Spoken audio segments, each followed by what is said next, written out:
Impossible places. Earth's strangest terrain looks physically impossible. 9 spheres magnify an iron crystal 165 billion times, inside a structure designed as temporary. Across these places, structural loads and water conditions decide what survives.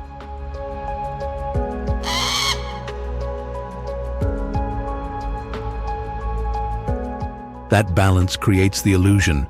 Cliffs carry cities, stone opens into perfect rings, and water takes colors that seem manufactured.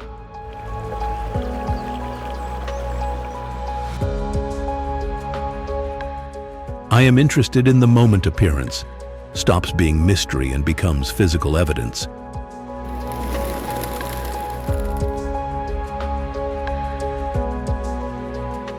First come texture, color, and shape. Then the cause emerges: erosion, mineral growth, seasonal flow, carved rock, or steel carrying immense load.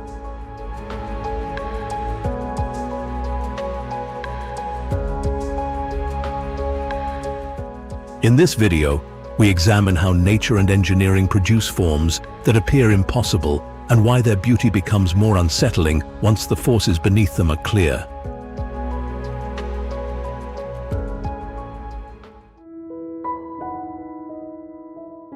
Beneath the Chihuahuan Desert, water built transparent columns more than 10 meters long. Miners exposed the chamber in 2000 after pumps lowered the surrounding groundwater. It lay inside a lead, zinc, and silver mining complex, hundreds of meters below the surface.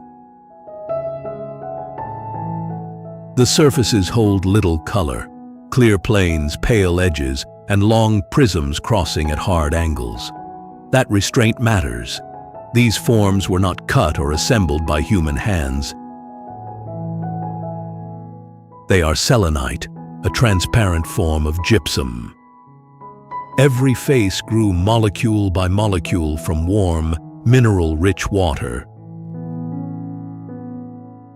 Heat associated with magma beneath the region warmed that water around beds of anhydrite, a calcium sulfate mineral. Dissolved material then supplied the gypsum. The decisive force was not a sudden event, but extreme stability. The water stayed near a critical temperature range, then cooled with extraordinary slowness. The chamber remained flooded, chemically supplied, and physically undisturbed for immense periods. Instead of many small crystals, a limited number kept extending into columns more than 10 meters long. No weather wore them down, and no rapid deposit buried their surfaces.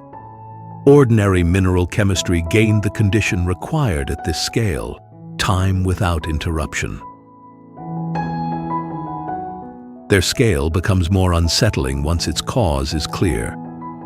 Nothing exotic was required, only water, heat, stone, and a balance that held beyond a human lifetime. Mining broke that balance. The pumps that revealed the chamber also removed the water in which the crystals formed and remained protected. Exposure created another limit.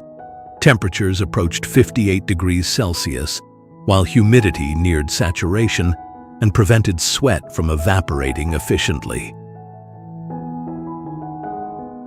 Under those conditions, the body can overheat rapidly. Researchers relied on insulated ice-cooled suits, protected or cooled breathing equipment, medical monitoring, and strict time limits. Movement remained slow and exact. The floor and giant crystal surfaces left few safe routes, while accidental contact could damage formations that had grown over geological time. When pumping was reduced or stopped, groundwater returned. Ordinary access became impossible again, but submersion restored a protective state. The cave's final protection is exclusion. Groundwater preserves the crystals by taking the chamber back from human access.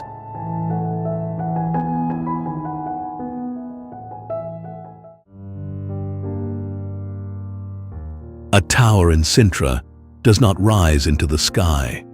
It drops into the earth. Its spiral stair descends about 27 meters, linking daylight to a buried network of tunnels and grottos. Built mainly in the early 20th century for Antonio Augusto Carvalho Monteiro, the estate joined his interests with Luigi Manini's architecture and stagecraft.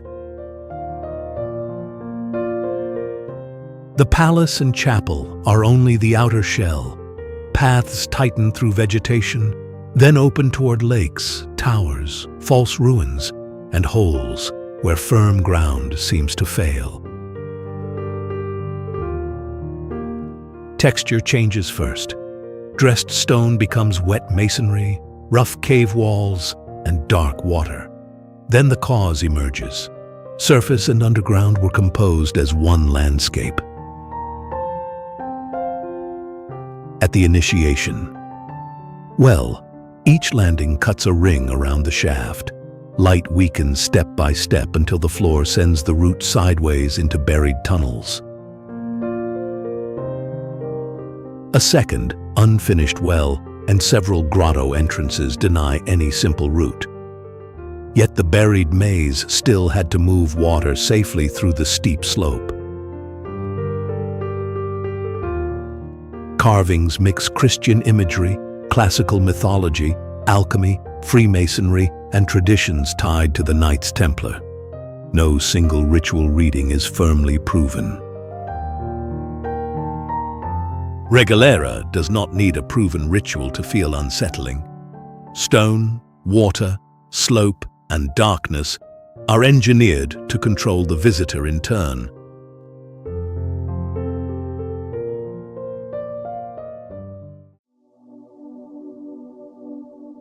Paving rises, folds, and becomes a white roof before the eye can locate a wall. Opened in 2012, the Heydar Aliyev Center turns Baku's plaza into one continuous white form, while concrete, steel, and a space frame carry the real weight beneath it. The surface offers no edge where the eye can stop. Paving lifts toward entrances.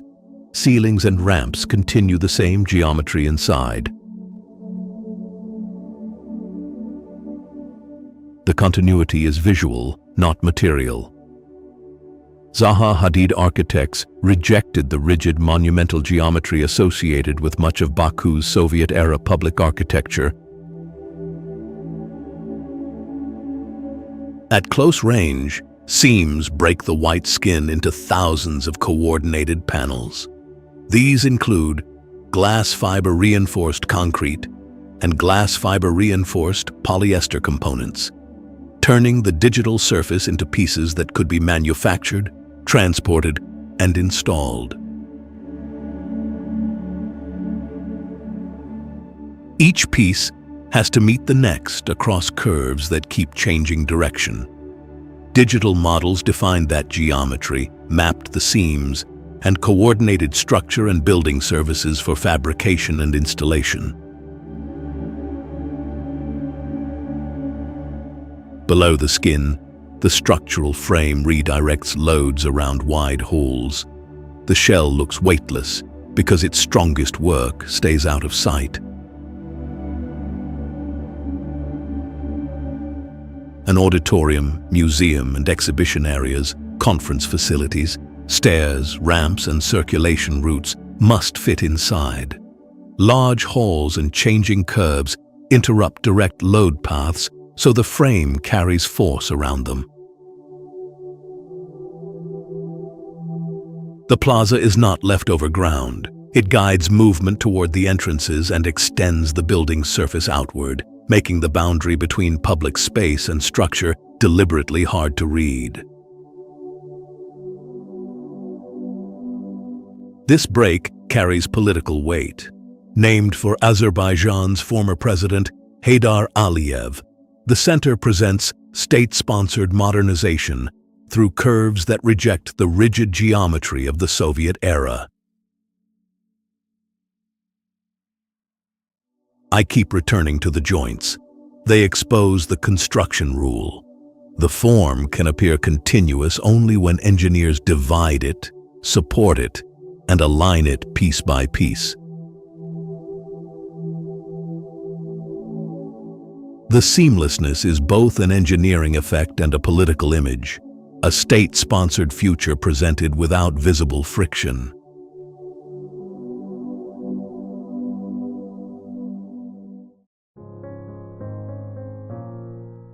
Weather now occupies the summit monument that once tried to command the horizon. Opened in 1981 as the ceremonial house of the Bulgarian Communist Party, it lost its official purpose after the political changes of 1989. Its silhouette is a broad ring of gray concrete, projecting edges, and a separate tower carrying a star above the Balkan ridges. From a distance, the profile looks light. Its hidden mass required concrete, steel, Georgy Stoilov's design, and the labor of artists, craftspeople, soldiers, and other workers. That effort was not placed on an easy site. The summit is exposed to fog, snow, wind, ice, and rapid swings in temperature. The site also carried political weight. Socialist organizers had gathered nearby in 1891, a meeting later built into the movement's origin story. Inside the ring-shaped hall, mosaics turned walls into political instruction. Workers, leaders, party history, and ideological emblems surrounded official ceremonies. Then the meaning holding the building together disappeared. After closure, no stable maintenance program followed the state effort that had built it. Roof and metal materials were stripped or damaged. Water found the openings, soaked the shell, and reached the mosaics and interior surfaces. Winter widened the damage. Water froze, expanded, thawed, and returned, while wind, corrosion, and vegetation widened each weakness. I find the change in texture more revealing than the futuristic outline. Broken surfaces and exposed mosaics make political neglect physically measurable. The mountain multiplies every repair bill. Crews, drainage, weatherproofing, and inspection must all contend with a remote summit and punishing conditions. Conservation groups have documented damage and stabilized parts, but engineering is only half the burden. Restoration could protect major architecture and art without turning the building back into propaganda. Abandonment carries its own cost. If the shell gives way, physical evidence of the authoritarian era disappears with it. On Buzluca, pressure becomes a record, ambition in the concrete, abandonment in the leaks, and winter in every widening crack.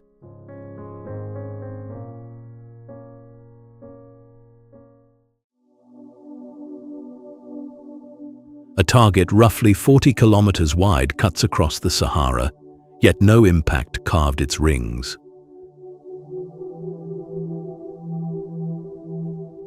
The Richat Structure is an uplifted, deeply eroded dome, not the major meteorite crater its symmetry once suggested.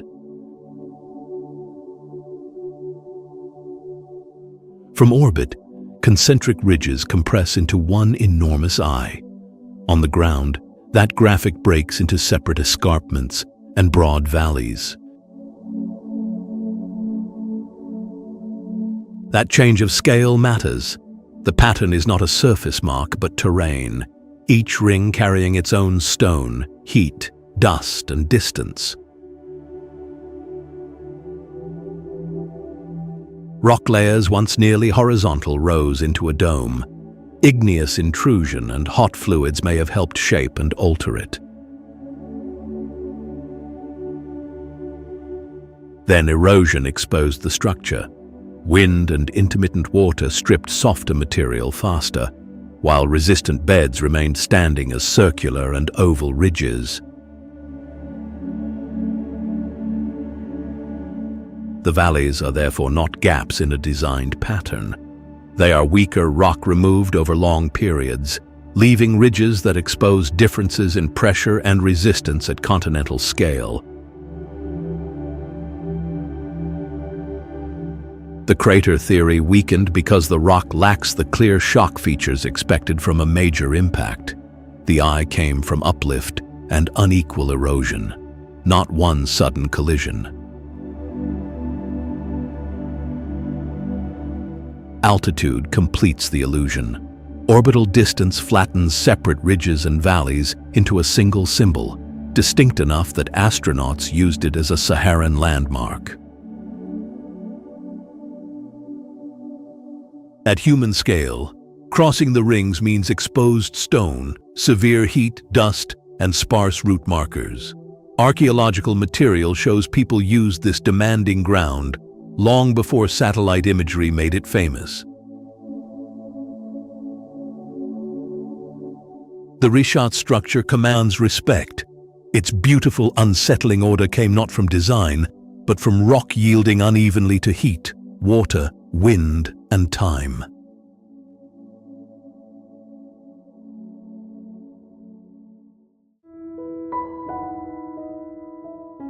A clear Colombian river can turn crimson without a drop of dye entering the current.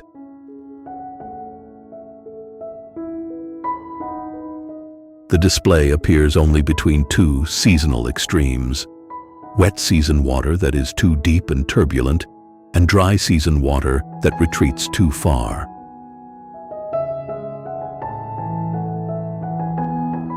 Caño Cristales runs through Serranía de la Macarena, near the meeting zones of the Andes, Amazon, and Orinoco. For much of the year, it is clear water crossing ancient resistant rock. At the right level, red and pink bands sit against yellow sand, green growth, dark shadow, and reflected sky. The colors appear fused with the current, but they occupy different layers of one channel.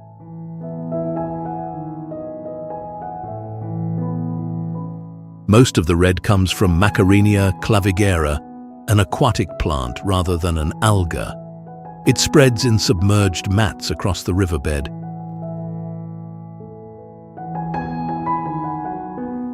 Clear, nutrient-poor water supplies the reveal.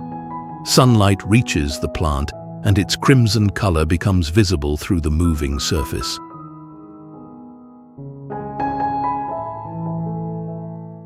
Heavy, wet season flow can deepen and churn the river, cutting light and suppressing the display. When the dry season advances too far, exposed plants lose the continuous water they need.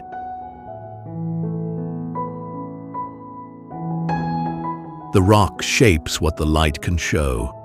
Resistant ledges force the current into rapids, narrow channels, shallow sheets, and still pools.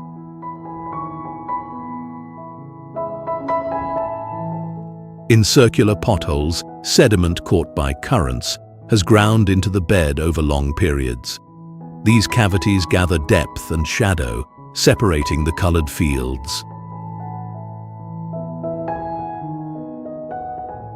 What strikes me is the narrow margin holding the spectacle together.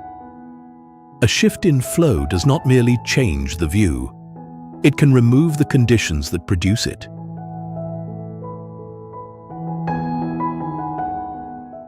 That vulnerability explains the controls. Access is seasonal and regulated, routes are limited, and authorities may close areas when water conditions threaten the plants.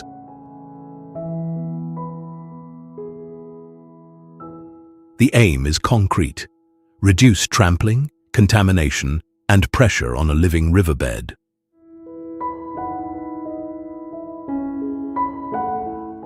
The river's color is a seasonal threshold, not a permanent trait. Alter the flow, and the spectacle can disappear before the channel does.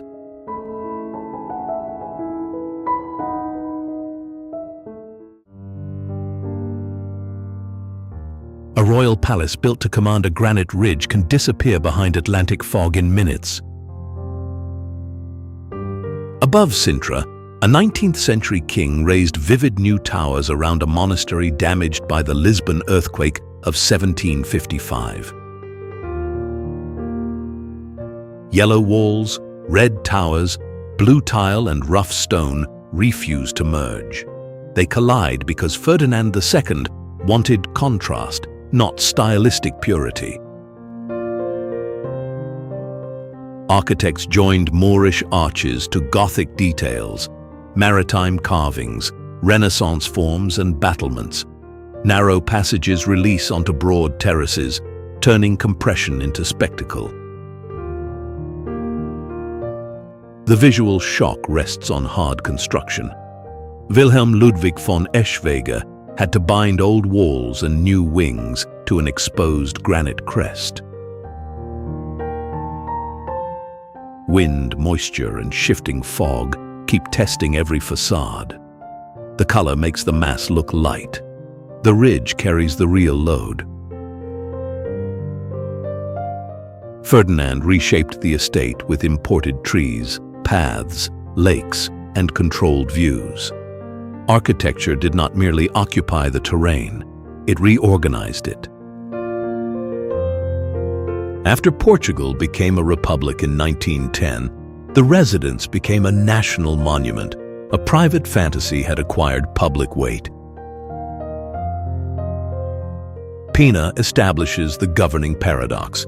The brighter and lighter the palace looks, the more clearly granite engineering and maintenance reveal the pressure beneath.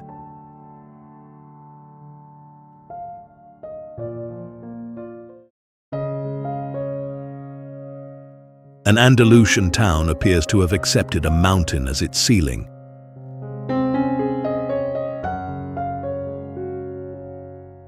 Along the narrow gorge of the Trejo River, enormous overhangs cover houses, shops, and entire stretches of road.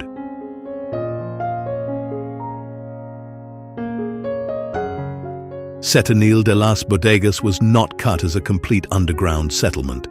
Builders enclosed natural gaps beneath layered rock, using the cliff itself as rear wall and roof.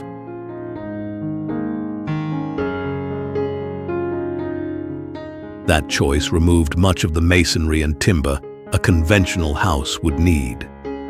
A house could borrow its largest surfaces from the gorge instead of building them.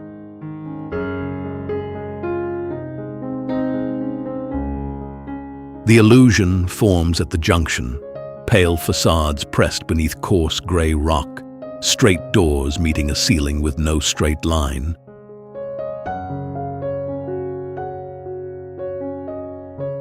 Then physics explains the form.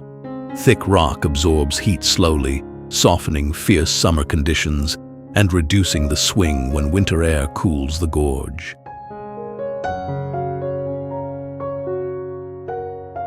But the cliff does not solve every problem. Each dwelling must manage runoff, dampness, ventilation, irregular stone, and the seam where a built wall meets a natural roof.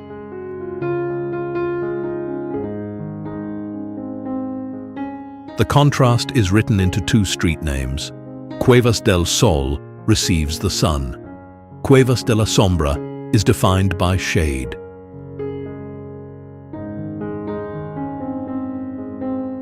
These are not matching units from a single plan.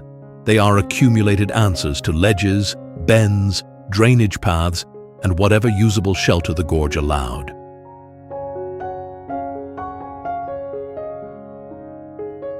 Above them, a fortified hilltop marks the medieval frontier between Muslim and Christian powers. Below, ordinary life kept adapting to resistant stone.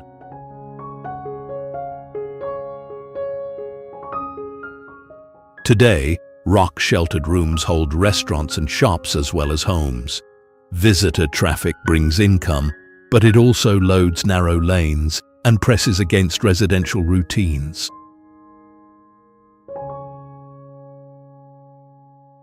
What looks like a town pinned beneath a collapsing mass is really a long negotiation with gravity, climate, and limited space. Sentinel makes an old human bargain visible.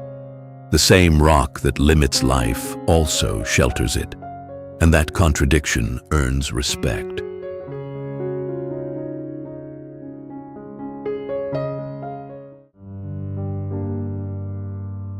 The deeper this refuge went, the more it depended on the world above.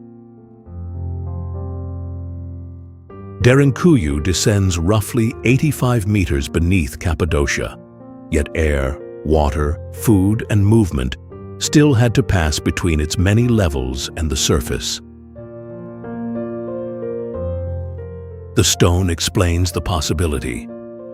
Volcanic deposits hardened into tough, soft enough for hand tools, yet stable when chambers, ceilings, and supports were planned with care. Its scale did not come from one construction drive. Earliest origins remain debated, while successive communities enlarged and reused the refuge over long periods, including times of Byzantine-era insecurity. This was not an ordinary city permanently sealed from daylight. It linked farms, houses, and movement above to a protected maze below. Narrow corridors forced single-file movement. Heavy circular stone doors could roll across key passages from the protected side, while low ceilings and sudden level changes favored people who knew the layout. Beyond those barriers, refuge became crowded practical work. Families and livestock shared limited rock while food, worship, sleep, smoke, waste, air, and water competed for space. Vertical shafts carried air through deep levels, and some wells could be reached from underground. That reduced exposure at the surface, but it did not remove the pressure of food, lamp fuel, smoke, sanitation, and livestock. Its engineering bought time, not independence. Every deep chamber still depended on air, water, food, and decisions made at the exposed surface.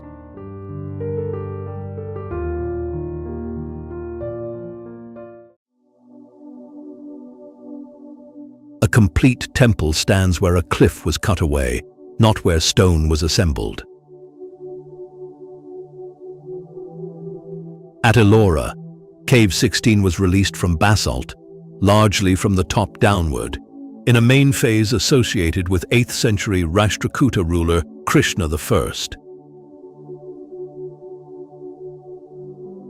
That distinction changes the feat. Conventional builders can reject a block or replace a support. Here, every cut reduced the finished structure. Workers likely marked the plan across the plateau, then opened deep vertical trenches beside it. The upper forms emerged first, long before the lowest courtyard was cleared. Dark basalt looks dense and absolute, but its edges, recesses, and stacked levels came from measured depth. The whole building had to exist as dimensions before workers exposed it. Iron tools broke away huge quantities of rock. That material had to be moved clear, because discarded basalt could block access to the lower work still ahead. This was engineering ruled by subtraction. Cut a roof too thin, misjudge a bridge, or narrow a column too far, and no replacement could restore the original mass. Yet the cliff retained a monumental gateway and an open courtyard. Elephant figures, subsidiary shrines, and pillared halls were not delivered. They were left behind with deliberate precision. A freestanding pavilion for Nandi faces the main sanctuary of Shiva. Stone bridges bind separate levels, turning one body of basalt into spaces that behave like assembled architecture. That is the visual trap. Beams, roofs, and columns follow familiar construction, although their strength depends on uninterrupted rock and restraint in every cut. Sculpted panels added another demand, carrying deities and episodes linked to the Ramayana, the Mahabharata, and Shiva traditions. Ornament still had to coexist with weight. Monsoon water imposed a different pressure. The open courtyard needed drainage, or runoff could scour surfaces and reach interiors shaped through years of labor. Kailasa belongs to Ellora's Buddhist, Hindu, and Jain monuments cut across centuries. Later carving and alteration show accumulation, not one flawless campaign. What I find most unsettling is simple. This was not vanished technology. It was control of sequence, load, water, tools, and effort, where no cut could be reversed. The finished temple looks inevitable. Its method was the opposite, a sequence of irreversible decisions made in stone.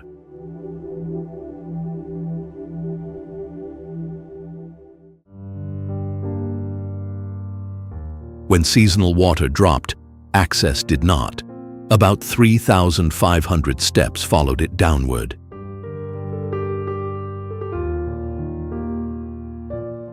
Chand Baori drops roughly 20 meters at Abhaneri, where Rajasthan's intense heat and highly seasonal rain made access to stored groundwater essential.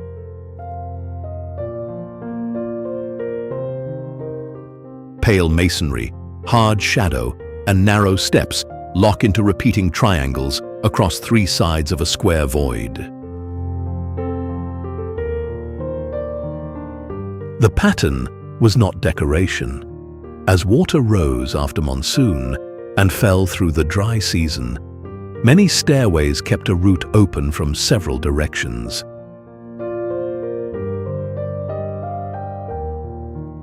The fourth side breaks the pattern with pillared galleries and rooms above the deepest section. These spaces stay shaded because the masonry blocks direct sun. Depth, thick masonry, and limited sunlight keep the lower levels cooler than the exposed ground. The well-stored water and cut the force of the heat. The cooler space supported gathering, rest, and ritual, not just water collection. The nearby Richat Mata Temple tied the well to a wider ceremonial landscape.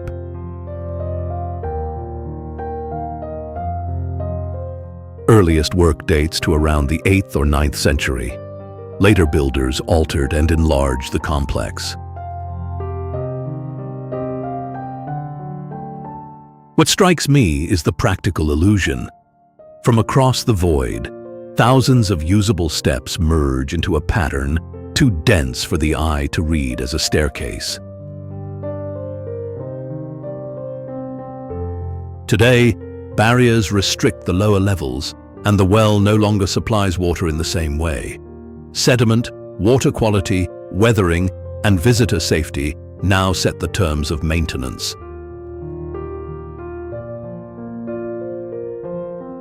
Scarcity is legible in every descending triangle. The apparent ornament is a map of how far people had to follow the water.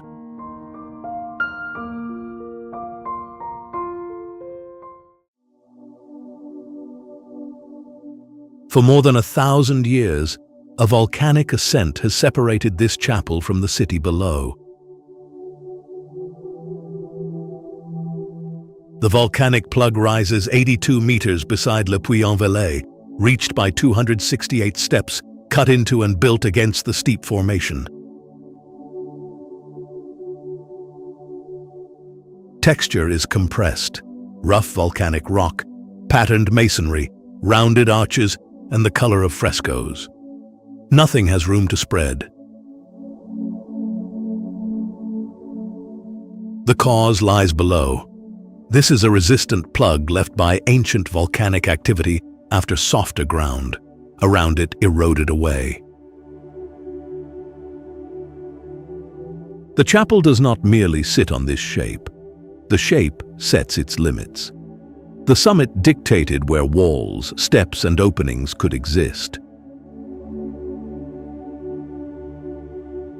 Stone, timber, tools, and water had to be hauled upward, while workers climbed through narrow access. On open ground, builders spread outward. Here, every load had to climb. Founded in 961, the first sanctuary was traditionally linked to Bishop Godescalc after a pilgrimage to Santiago de Compostela. Its dedication followed a wider tradition of placing Michael's sanctuaries on commanding heights. Physical ascent reinforced religious meaning. The same climb also turned construction, repair, and worship into acts measured in steps, weight, and endurance. Later expansion produced an irregular plan because the rock left no clean rectangle. Romanesque arches, carved stone, frescoes, and patterned masonry had to fit the remaining platform.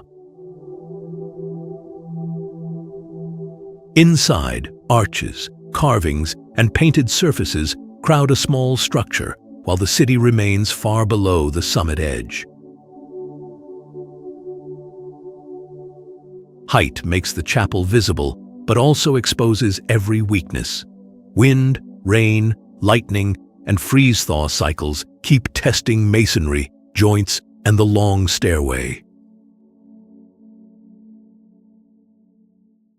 Constant foot traffic adds another load. Modern safety work must protect the route without erasing the severe approach that defines the monument. I keep returning to the labor hidden by the finished silhouette. Every carved block first had to reach a platform with almost no spare ground. From below, one chapel crowns a plug. From the stair, its endurance resolves into repeated acts of carrying, climbing, worship, and repair.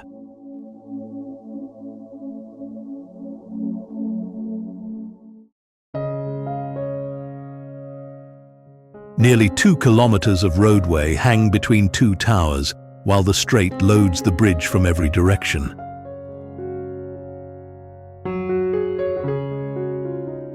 Between Kobe and Awaji Island, the central opening reaches nearly 2,000 meters. Ships, tides, salt, typhoons, and earthquakes loaded in different ways.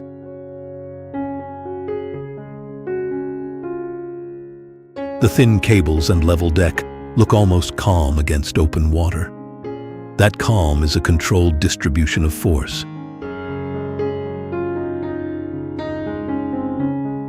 Traffic presses into the roadway.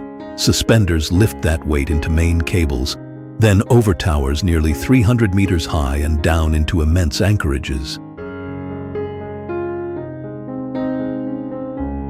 Those anchorages and offshore foundations do the least visible work. They drive the cable pull into shore and seabed, while strong currents keep working below.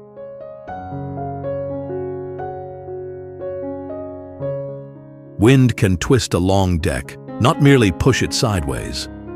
A deep stiffening structure resists that motion, backed by wind tunnel tests, bearings, joints, and dampers.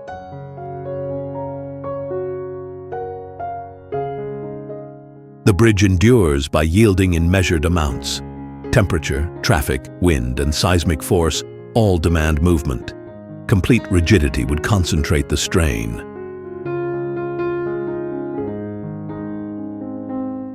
Construction proved the point in 1995.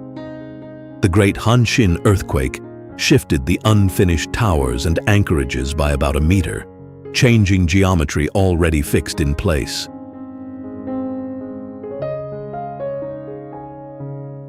Engineers did not force the original drawing onto the altered strait. They recalculated the deck and lengthened the planned central span to nearly 2,000 meters. When the bridge opened in 1998, the pressure continued. Corrosion protection and inspection became permanent work against salt, vibration, and movement.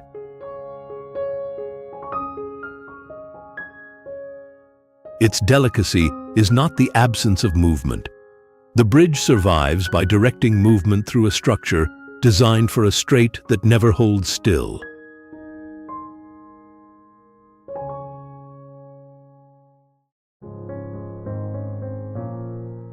A cross-shaped roof lies at the bottom of a rectangular cut, yet no church was lowered into it.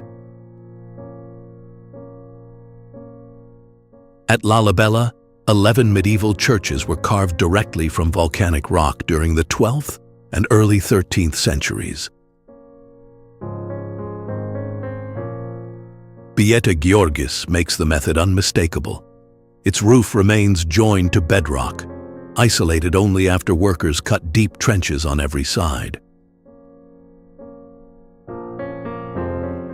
The surface is blunt and weathered.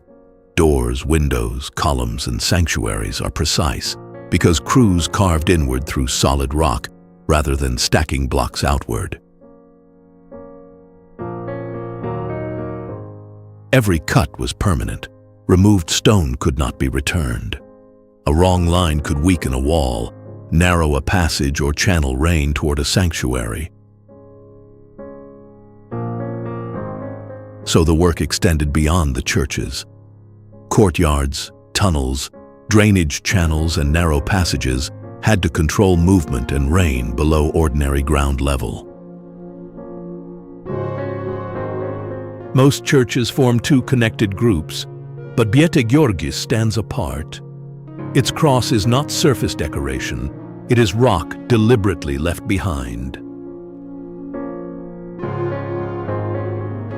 Tradition calls the complex a New Jerusalem, created when travel to the Holy Land had become difficult. Local accounts say angels joined King Lalibela's laborers at night. They remain active churches, pressed by foot traffic, weather, and water. Their unsettling beauty endures only while worship and preservation share the rock.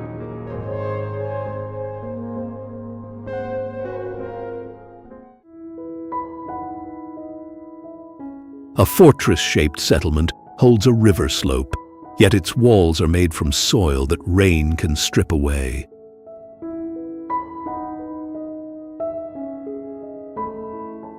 Eight Ben Hadu is not one palace, but an entire fortified community beside the Unila River, on the old route linking Marrakesh, the Atlas passes, and the Sahara.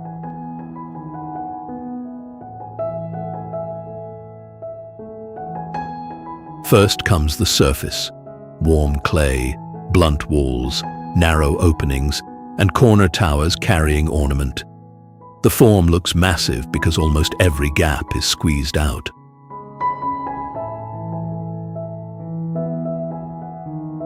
The cause is local and practical. Builders compacted damp soil into thick walls, then placed adobe, clay plaster, straw, timber, reeds, and stone where each carried the load best.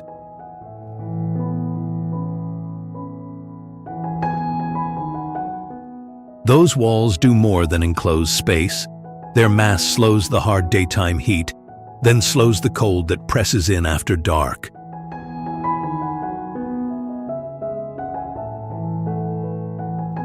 Inside, Lanes climb through tightly grouped houses and shared spaces toward upper terraces and a fortified granary area.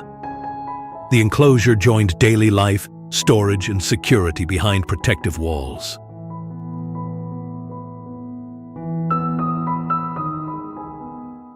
That arrangement served more than shelter.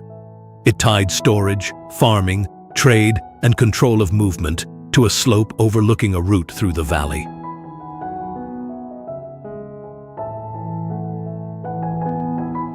But earth never becomes permanent stone. Rain scours the plaster, roof beams weaken, and failed drainage can drive water directly into the wall.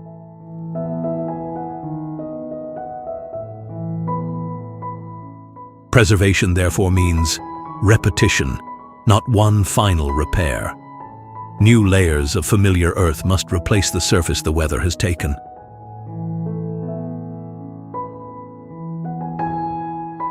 That changed how I read these towers. Their strength lies not in resisting time, but in hands that keep rebuilding the protective skin.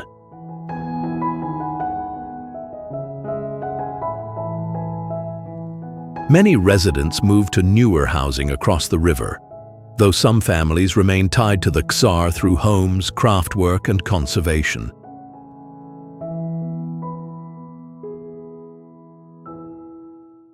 The bridge widens access, but visitor services must fit without displacing the materials and skills that keep the settlement alive.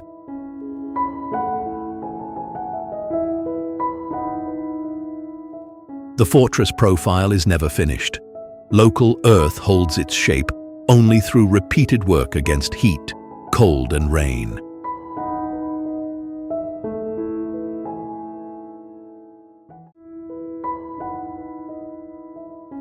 The foundation does not stop beneath Dar al-Hajar. Bare rock rises through the residence as its organizing core.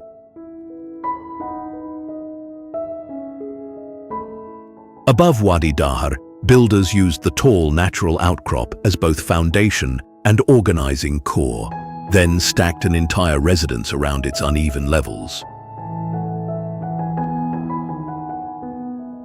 Dark masonry, pale plaster, timber lines, and camarilla windows set filtered color into hard walls. Their precision makes the mass look almost weightless. The physical logic is heavier. Carefully laid stone grips the rock, while thick walls carry loads and slow the daytime heat.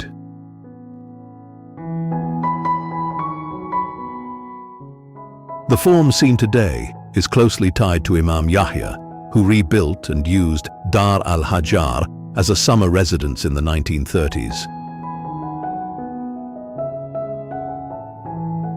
That choice was practical, not decorative. Wadi Dar's elevation, gardens, and agricultural terraces offered cooler air and a food-producing landscape near Sana'a. Instead of forcing the outcrop flat, builders accepted every rise and break in it. Rooms and stairs climb where the stone allows. Reception areas, kitchens, storage spaces, terraces, and service routes occupy different heights. The palace works because circulation bends around geology, not against it. Water posed the harder test. Wells, storage, washing areas, and channels had to move and hold water through a residence raised above the valley floor.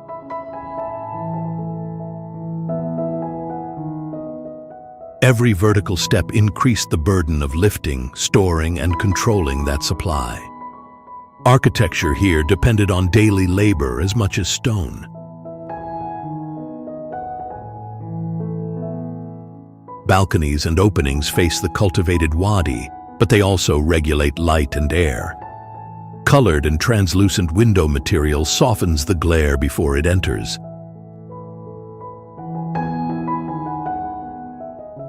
What strikes me is the refusal to erase the obstacle.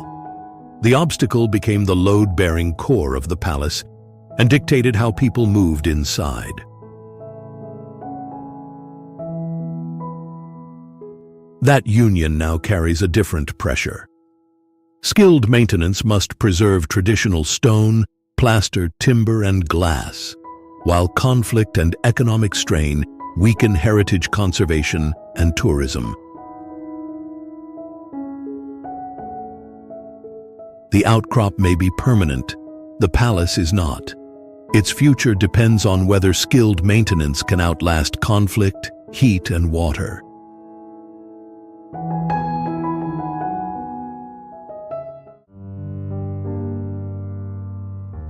A navigable channel of water crosses above the Elbe, yet the two currents never meet.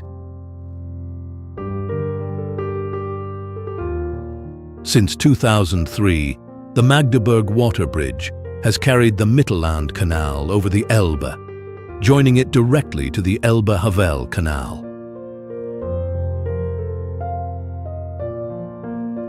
The form looks brutally simple: a steel channel, straight edges, concrete supports. The impossibility sits inside that calm geometry.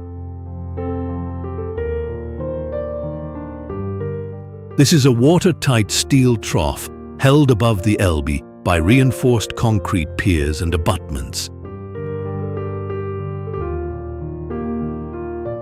The enormous mass of water is the permanent load. Its weight presses downward, pushes sideways against the trough, and keeps working even when no vessel is present.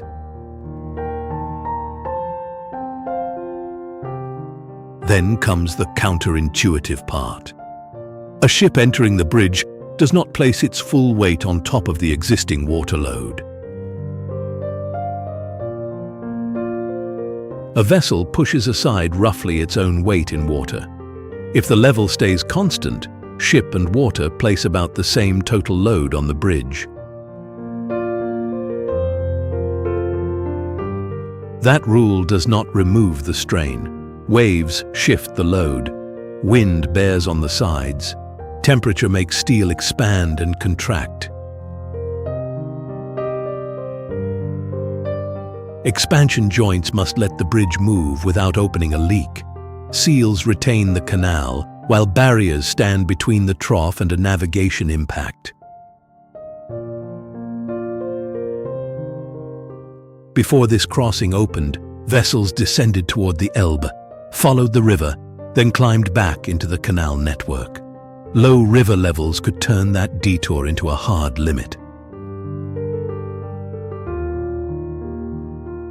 Plans for a direct crossing existed before the 1940s. Mid-century conflict, Germany's division, and altered priorities held it back until reunification revived the route.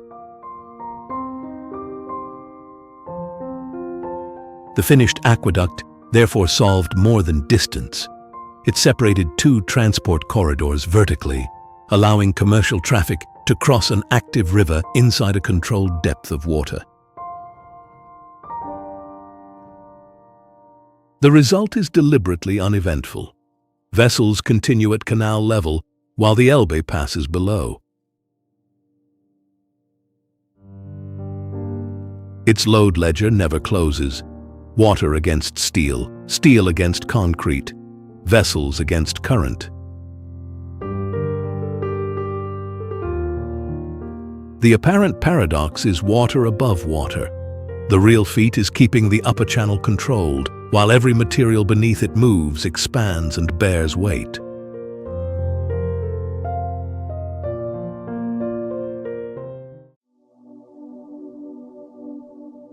Three paths cross one mountain gap, yet from the right angle, entire sections seem to stop in open air.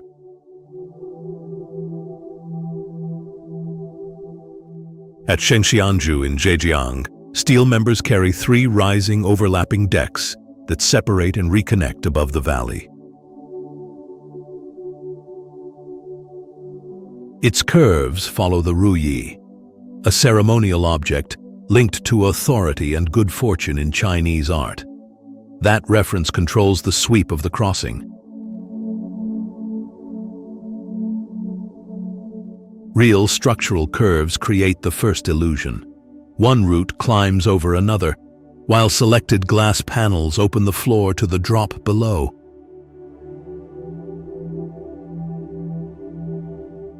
Perspective completes the trick. Telephoto footage compresses the distance between levels, while mist and pale mountains erase some of the supports.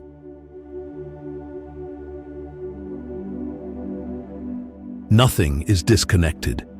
Steel carries each deck, and the thin line seen from afar becomes a substantial enclosed path at close range. That is where spectacle meets engineering. Drainage, slip resistance, crowd control, inspection, and maintenance must work on an exposed mountain. The illusion of weightlessness cannot weaken any of them.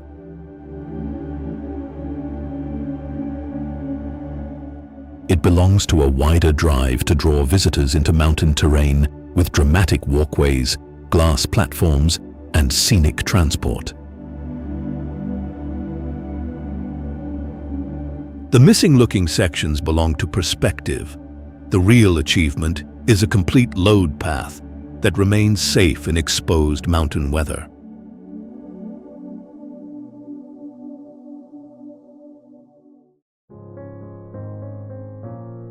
An opening only several meters deep can make the Pacific appear to drain out of the earth.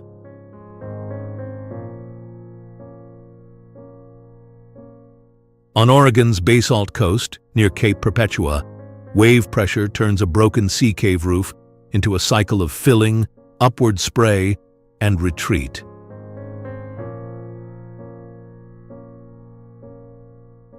The first impression is texture: black rock, white water, a round rim, and a dark center with no visible floor. The shape suggests depth far beyond its real scale.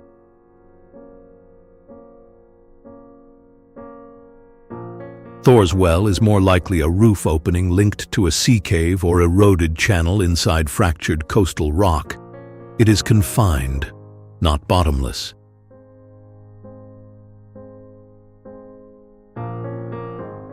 The effect begins below the rim. An incoming swell pushes through openings at sea level, compressing water and air inside the cavity.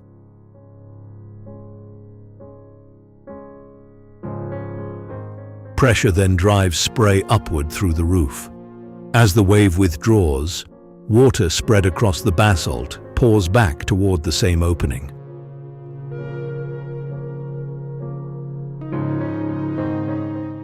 Long exposure photography strengthens the illusion. It merges separate surges and retreats into smooth white streams, hiding the pauses that reveal the mechanism.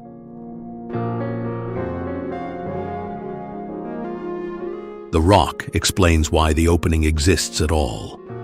Ancient lava formed the basalt, then waves wore into its cracks with compressed air, gravel, and saltwater weathering.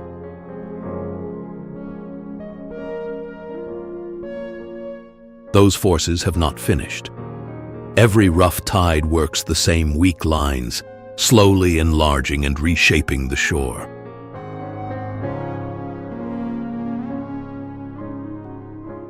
I keep returning to that contradiction. The well looks most controlled when the sea is least predictable. Its clean circle is produced by repeated pressure, not order.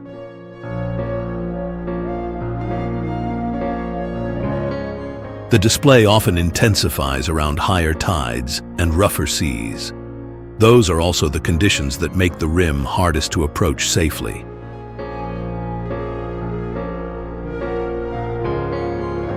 Algae-covered basalt can turn slick under spray. A person fixed on the opening may miss a larger set of waves advancing from offshore.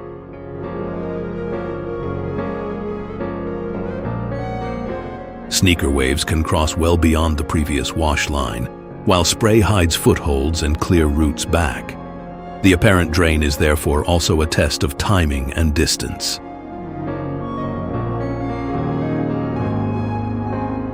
Thor's well never drains the Pacific. It briefly stores and redirects wave energy through fractured basalt. Its beauty and danger command respect because the impossible form is simply pressure made visible.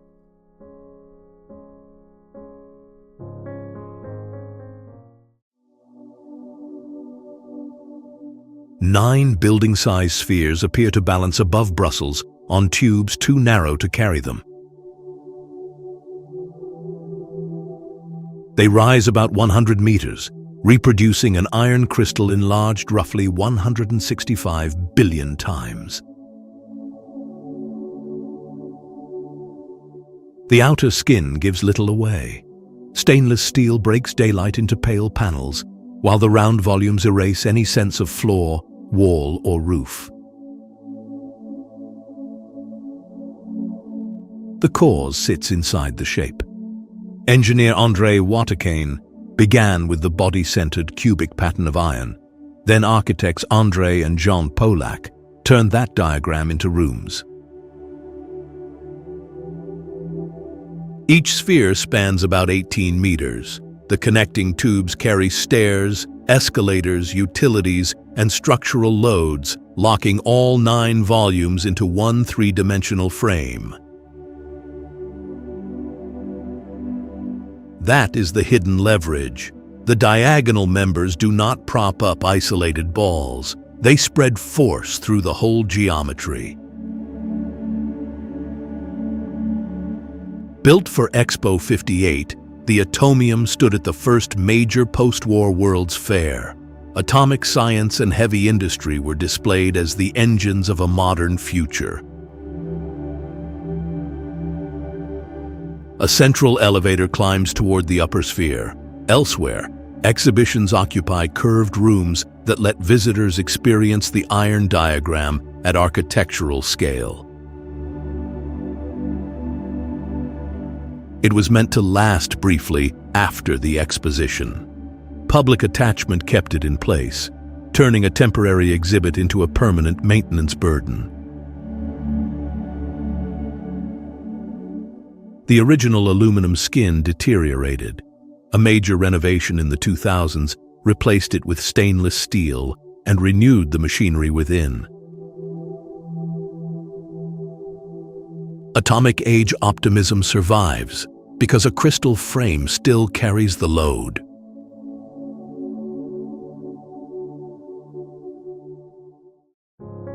The plain takeaway is that impossible is not the absence of rules.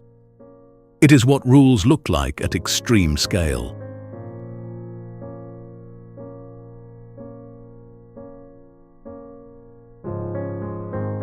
Rock yields grain by grain. Water sorts minerals, cuts channels, and floods openings. Heat grows crystals where a human body can barely endure the air.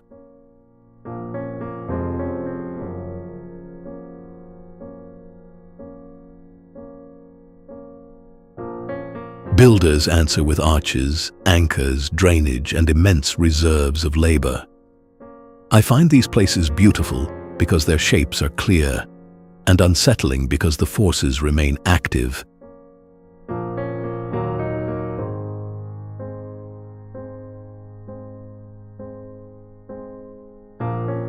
Stone still weathers, rivers still shift, steel still expands and contracts. Preservation, therefore, demands more than admiration. It demands engineering, restraint, and respect for harsh ground.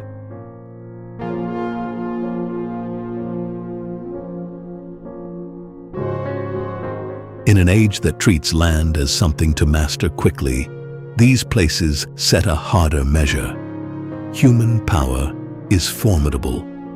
Earth's power sets the terms.